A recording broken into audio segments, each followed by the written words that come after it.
สบายดีท่านผู้ชมนี่มือแดดออกบรรยากาศดีปักย่างครับพี่น้องเอ้ยทั้งลมทั้งหยังยินช่วยถึงนี้แดดมันกับบ้าฮ้อนปานใดเบิ่งมันสิหันหาไปหาตะบานพี่น้องหญ้าทั้งปีก็บ่อึดพุ่นน่ะนะบาก็เจ้าบ่เฮ็ดเพราะว่า35 36ล้านหยังมักหันหาไปแต่ทางมันต้องเจอพี่น้องปองปายเอ้ยเป็นจังไดเนาะพี่น้องฟังฝั่งซ้ายแม่น้ำของนะพี่น้องเนาะแม่น้ำของที่จะยินข่าวว่าบางแฝงบางเมืองน้ำกระถ่วมบางหมู่บ้านกระถ่วมนะพี่น้องก็เคยถ่วมกระถ่วมเนาะไปทั้งขึ้นไปโด่งไปดำไปเดี๋ยวมันจะไปหาตะปองเพิ่นว่ามันหมุนพี่น้อง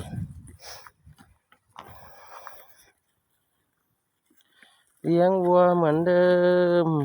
นะพี่น้องเนาะสาวเลี้ยงวัวหน้าแฮมแก้มไม้เลี้ยงวัวนี่ก็เป็นถือว่าเป็นการออกกำลังกายเด้พี่น้องถ้าผู้ใดใจมากดอกว่าถือผู้เขาใจมากลาออกจากงานประจำหมดได้พี่น้องมาเลี้ยงผู้เขามักเงินเดือนว่ามันน้อยเขาก็ลาออกมาเป็นเจ้านายของตัวเองมาเลี้ยงธนาคารเดินได้พี่น้องเนาะธนาคารเดินได้เด้นี่ออกมานี่ก็คือดอกเบี้ยเขาฝากธนาคารบ่ได้ถึง10,000เด้แต่ละปีพี่น้องได้บาทเดียวกันมันได้นั่นเห็นว่าพี่น้องมันกับว่าอยู่ซื้อมันนี่เป็นอย่างนอมันนี่เป็นอย่างนอค่อยอยู่ซื้อได้พี่น้องมันยางแต่ว่าเขากับบ่ได้เอาเข่าง่ายดอกว่าบ่าย4 โมงคุณ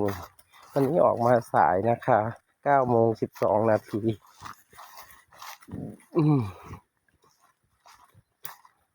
9:12 นาทีไปล่ะลงไป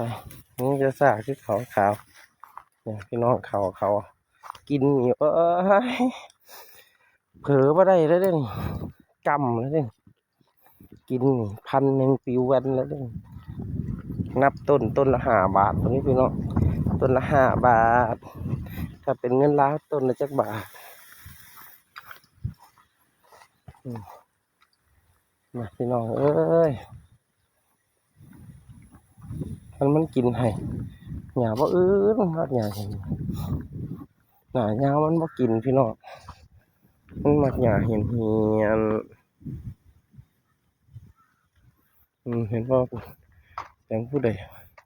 เจ้าของนะเขามาเบิ่งเขามาเฝ้าที่เรื่อยเด้อคุณน่ะเขาเจ้าพี่น้องเขาเจ้าบ้านที่ทั้งกาฬสินธุ์ทั้งแขวงกาฬสินธุ์เมืองยางตลาดพี่น้องเอ้ยคุณน่ะข่อยว่ามันว่านกล้าจะเอาไปดำคันว่าลงกินหิงเอ้ยหวานเจี๊ยบคุณน่ะพี่น้องเบิ่งคันมันตั้งใจกินมาถึง4 โมงหรอกบ่าย 3มันก็สิอิ่มแล้วปุ่นญาปุ่นคนนี้นอนขึ้นไปทั้งดงนี่แต่ส่วนมากมันสิบ่ไปข่อยสิปูสาดนั่งนี่ก็มันคืออยู่ในเด้อสูให้กูนั่งแน่อยู่แน่กูอยากนั่งจะปล่อยออกมาบ่ทันได้นั่งเลยให้กูออกกำลังกายคักกินข้าวกับหมกหน่อไม้พี่น้องเอ้ยกล้องก็บ่ดีโทรศัพท์บ่ดีพี่น้องเก่าแล้วตกน้ำ88 เที่ยหน้าจอกะลิใส่มือของกรรมการนั่นแหละมือสองโอ้ให้คอมเมนต์มาทั้งคอมเมนต์ก็ได้คอมเมนต์มาทั้งคอมเมนต์ก็ได้พี่น้องไปขอที่อยู่ก็ได้แต่สิส่งให้โอ้ยล้มกระเฮงหลายพี่น้องสาดกลับมาน้ำเลยคุณน่ะพี่น้องสาดภาพคือเฮาไปเบิ่งหมอลำเนี่ยอยู่ดีๆแล้วสูดอยู่คนเดียวพี่น้องคันมี2 คนเป็นเพราะรัดทั้งนั้นไว้มันเกิดมากินจังซี่เนาะว่าเฮาอยู่คนเดียวมันสิไปทั้งฝุ่นเด้พี่น้องโอ้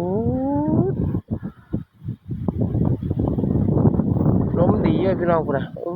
เบิ่งใหม่ๆเจ้าล่ะลมเย็นอากาศดีดีแต่ว่ามื้อนี้บ่ได้อาบน้ำเช้ามา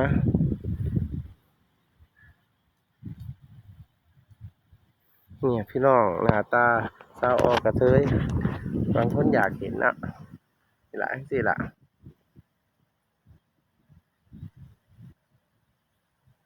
อยู่คนเดียวพี่น้องผู้ใดมีของกินมีหยังก็ส่งมาให้กินได้เด้อต่างประเทศก็ได้อยู่คนเดียวแฟนเพิ่นบ่มีดอกพี่น้องโอ้ยหากระปวดหัวเจ้าของเดี๋ยวก็ว่าอันนั้นอันนี้ดูเขาเลี้ยงงัวสิมันเดียวเนาะพี่น้องเนาะเอ้ยอยู่ดีๆนะเด้อสูพุ่นน่ะพี่น้องมันจะขึ้นไปทั้งพุ่นนะไกลเขาทั้งพุ่นเอาสิไปลัดทั้งพุ่นหมู่บ้านก็ขึ้นไปร้อยอย่างนั้นหมดเขาจะได้ย่างไปพุ่นอีกมันอ้วยหยาไปพุ่นพี่น้อง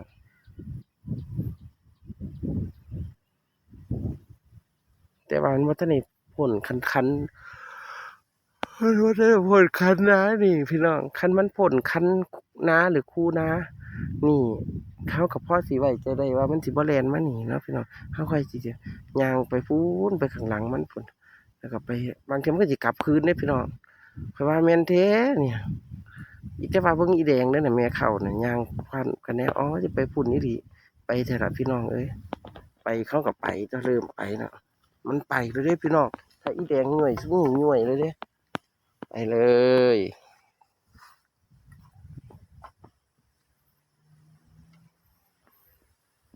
อ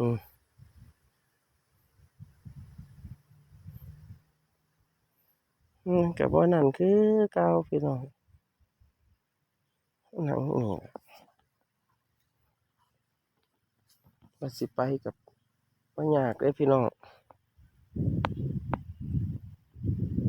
พุ่นน่ะอีดำมันทันได้ขึ้นเว้ย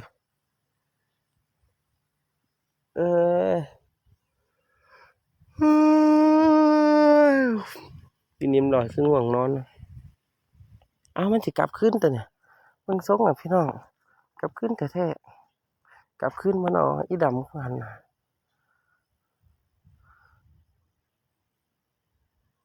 แต่ว่าอีแดงไปพุ่นเด้พูนอีแดงหันหน้าไปพุ่นเด้กูย้านไปทั้งพุ่นก็สิหอบสาดหอบนี่ไปนำกันไปลักไปทั้งพุ่นเนาะพี่น้องเนาะลมก็แรงใส่หมวกกันลมแรงคักพี่น้องเอ้ยใส่หมวกก่อนเอาไม้เอาไม้เขี่ยสาดนี่ล่ะขึ้นกลุ่มมันยาก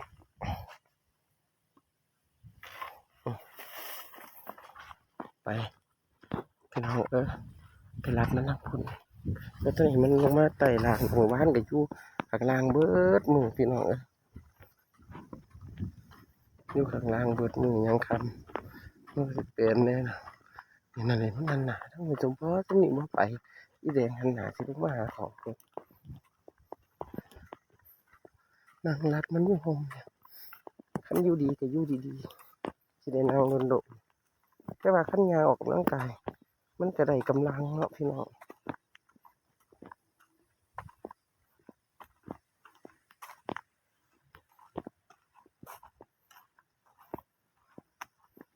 ตะกี้หกเลยไฟไหม้ปลางัวเฮาก็มากินน้ำมันก็เลยหกบ่ได้ไฟไหม้ปลาแล้วงัวก็มากิน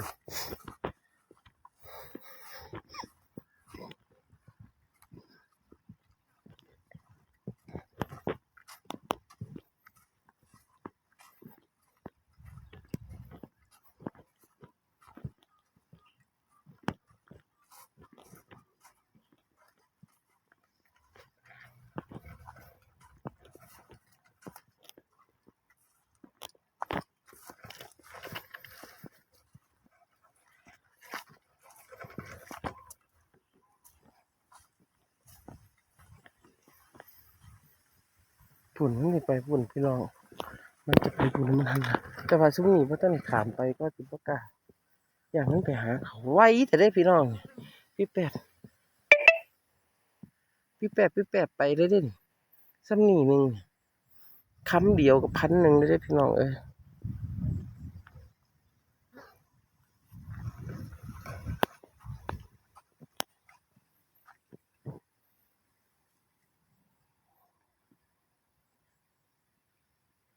มีงัวเจ้าเดียวหรอพี่น้องเลี้ยงใครแหน่อยู่ซึ่งนี่มันบ่ข้ามไปข่อยก็สินั่งจอบอยู่นี่พี่ขาวถึงตัวสำคัญเลยพาลูกยังก่อยๆไปเขาเอานั่นแหละอีแดงไปแล้วขาวเฮ้ยอีแดงมาฟังเลยอีแดงมันไปเลยดิ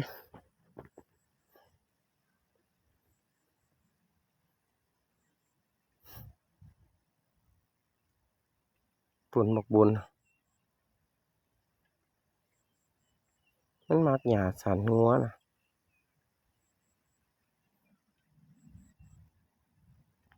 แสดงว่ามันสิให้ซุ้มนั่นกินไปก่อนอันนี้อีดำขึ้นไปแล้วไปขาวเนี่ยมันประจับกลุ่มกันนะพี่น้องหมื้เนี่ยเป็นอย่างบุถ้าเฮาไปมัวตลาดซุ้มนั่นซุ้มนี่ไปเขาพุ่นได้เลยมันสิไปพุ่นไหมขาวไปหาอีแดงเดี๋ยวนี้มึงเห็นเขาไปบ่คุณน่ะมึงสิให้กูเสียเงินติมึงสิรอเพื่อให้กูเสียเงินติมันว่าอิ่มไงคำนี้หรอกกินหมองอื่นเนี่ยเฮ้ยขึ้นไปหาเขาคุณน่ะเห็นบ่เขาไปแล้วมากินเงินเขารอให้เสียเงินซื้อๆมันหัวดีเนี่ย2 ตัวนี่มันเป็นของคอยได้เพียงของเนี่ยของยาวๆเนี่ยมึงเห็นเขาไปบ่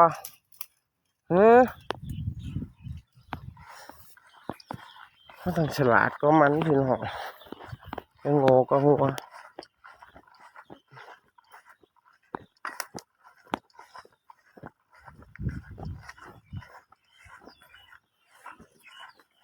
เครื่องยางมาเอาสาดฉันสั่นนังไม่ได้เปื้อนพี่น้อง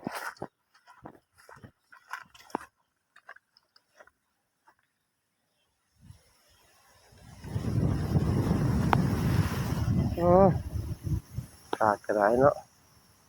เอาเนี่ยพูดอ่ะ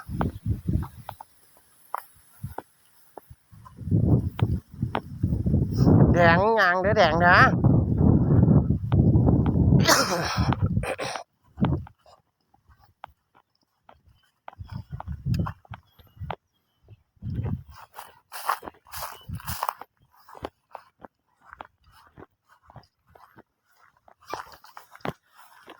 นี่ไปหาเขาพี่น้อง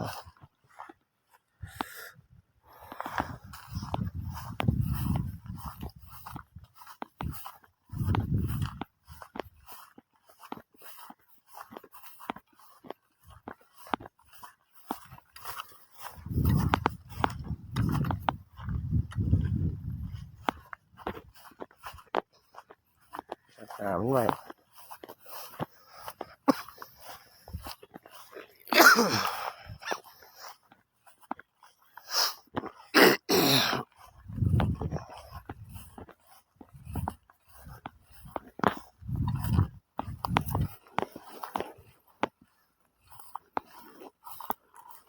งัวผูกกับงัวลามมาคือกันนะพี่น้องมันก็อ้วนคือกันอยู่ข้าเจ้ามีหยังให้กินแต่ว่างัวผูกนี่สิมาปล่อยเข้าบ่ได้ดิเคยผูกทุกมือเป็นปีเป็นเดือนปล่อยกัน4x100 เมตรใช้เสร็จแล้วน้ำก้นเลือดลอยก็เลือดลอยไปงัวงามของงามไปแต่ของสาวออกกระเทยสาวเดือนงัวหน้าแหมแก้มใหม่มันก็บ่ได้แลนอีหยังเพิ่นก็ย่างซะนี่ล่ะเฮาก็มันเคยปล่อยแล้วมันเคยปล่อยแล้วเฮาก็มันก็สิ้นแล้วมันก็บ่ได้ย่างนี่แล้วเฮาก็รัดค่อยรัดค่อยหยังจังซี่ล่ะพี่น้องเห็นเฮ็ดนี่นะมันบ่พอสิได้แกงนี่มันสิไปหาเขาพุ่นน่ะพี่น้องอีกฟังนั่นก็แม่นเขาเลยมันสลาดนี่แม่เขามาลาจังซี่สิขึ้นพุ่นได้บ่เนี่ยหัวดี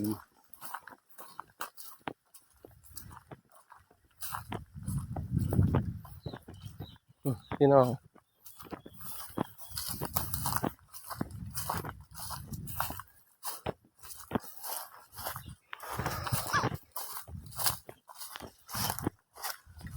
ปูนี่คือเป็นสีอัน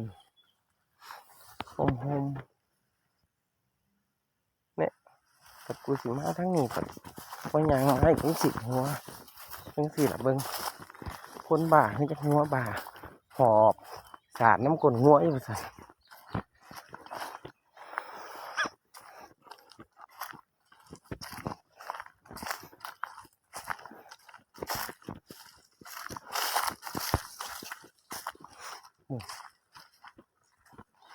เด้อบุญเด้อ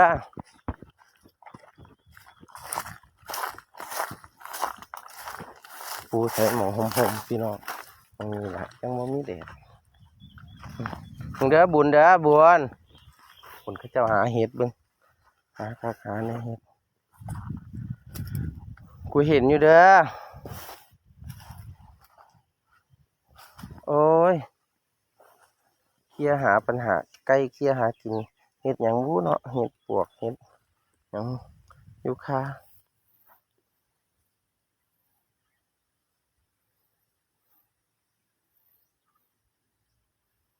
มากินสิเล้วพี่น้องเอ้ยเดี๋ยวมันกระวนลงไปหาน้ำระวังจะเขาว่าพี่น้องมันไว้ปุ่นปุ่นตัวหนึง